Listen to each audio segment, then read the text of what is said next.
Can any immigration policy in a far-off country stop people fleeing their nation of birth to pursue a better life, maybe flee persecution? And can any policy, be it tough and humane, stop people from a war-torn country seeing Australia as the lucky country? Malcolm Turnbull says yes. If we were in government, if I was the Prime Minister, I would not have unpicked the policies that worked, and we would not be in the position we are. Well, this morning, the standoff over the 78 asylum seekers on board the Australian customs ship, the Oceanic Viking, continues off the coast of Indonesia.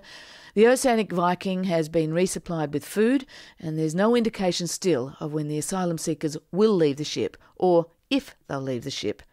The PM calls this a complex problem, I think that's probably an understatement, and says Australia and Indonesia will be patient. But the boats are still coming.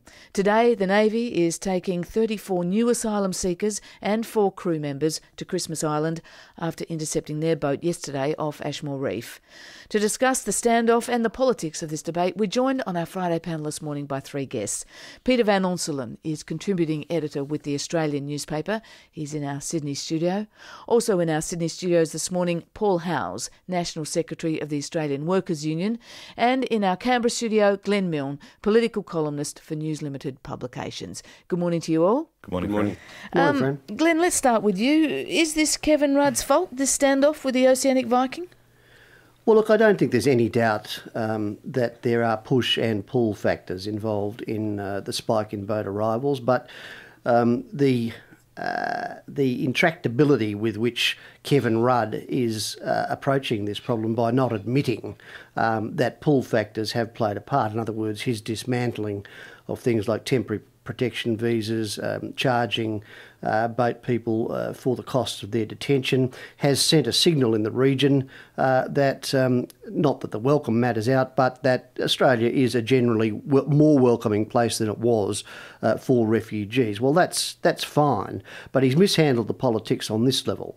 That when John Howard went ahead with his Tampa solution, put the SAS on the boats, turned it around, he actually just said, I'm taking a hard line on border protection. And he copped the political criticism on the chin.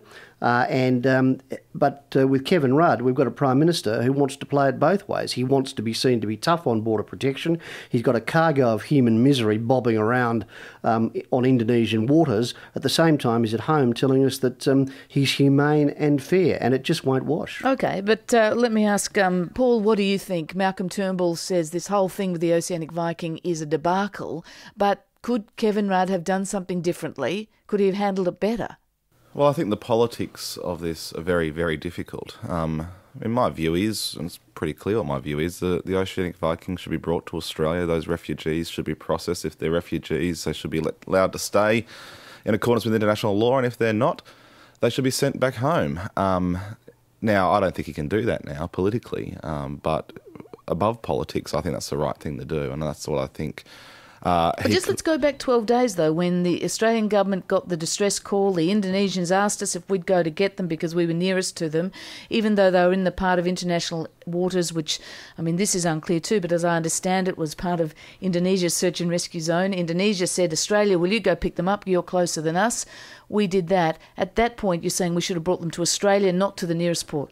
Yeah, I would have brought them to Australia, absolutely, because... I mean, what Glenn said before, I can't agree with him in terms of the politics of how John Howard handled this. I mean, John Howard didn't handle criticism on this issue. John Howard used the Tampa in 2001 as a brilliant political ploy, as a key component of his re-election. Now, if he was worried about criticism on it, he wouldn't have used border protection and the refugee issue as his key re-election plank. You're saying it wasn't a political negative? It was a massive political positive for him. I was a campaign director for the ALP in 2001. I remember the real genuine feeling in the electorate at the time and the genuine support that Howard had on this issue. OK. Peter, to stay, if I can, for a moment longer before we blow out into the broader dispute. With the Oceanic Viking, is this Kevin Rudd's fault that there are 78 asylum seekers now on that customs vessel refusing to get off and no one able to seem to work the way forward? I'll answer it nice and directly for you, Fran. Yes, it is his fault. It's not his fault that they're coming here. I don't buy the opposition's line that pull factors have been increased as a result of his policy change that is more humanitarian, so-called. But it's his fault in the sense that there are two other options of how this would have played out. One is if Kevin Rudd had followed Paul House's advice and taken a far more humanitarian approach and just let the boat arrive in Australia, then we wouldn't have the Oceanic Viking bobbing around with nowhere to go. The other option is that if John Howard was still Prime Minister, they certainly wouldn't be allowed into Australia, but they would be on Nauru or an equivalent as part of the Pacific solution, because that wouldn't have been closed down. Now, depending on where you sit politically, you can prefer either of those two options. I tend to stick with Paul and think that they should be allowed into Australia. But those are the two alternatives that would have played out if Kevin Rudd had either not been Prime Minister or chosen to be a more compassionate Prime Minister. The government at this point is saying there's no way these people are coming to Australia. Paul, you've said it yourself, the politics, this would be disastrous for the government, wouldn't it, if it turned around now and said, OK, let's bring them to Australia? Because A, the opposition would be all over it and the Prime Minister would be seen as weak and indecisive, but B, that really would be sending a message, wouldn't it, to other people looking to come here, that ultimately you just got to wait it out? Well, I think the politics of this is, the reality is they aren't going to be coming to Australia. That's just the reality. They won't be. No, of course not. I mean, I can't imagine the government backtracking on this issue. In terms of the opposition, I mean, if I was the government at the moment, I would not be worrying about opposition criticism. I mean, you have backbenchers like Wilson Tuckey and the Liberal Party yesterday advocating sending the Navy into Indonesian waters to attack the refugees on this vessel. I mean, bonkers. You have, Turnbull not getting any traction on this issue in the media.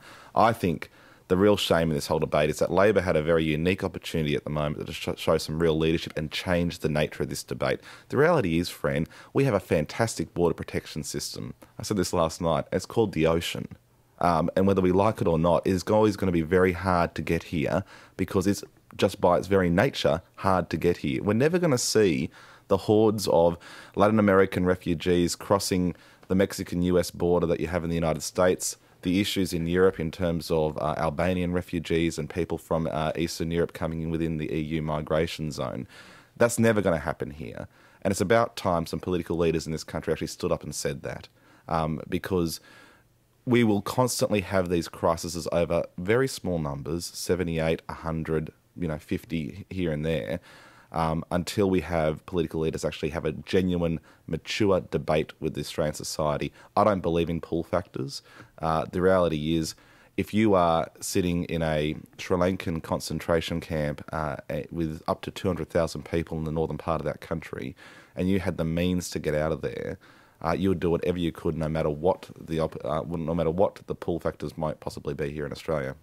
Glenn, do you agree the politics of this have changed? 8 years after the Tampa, has the debate moved on? Does Kevin Rudd have the political capital to stand up and have a more compassionate line on this?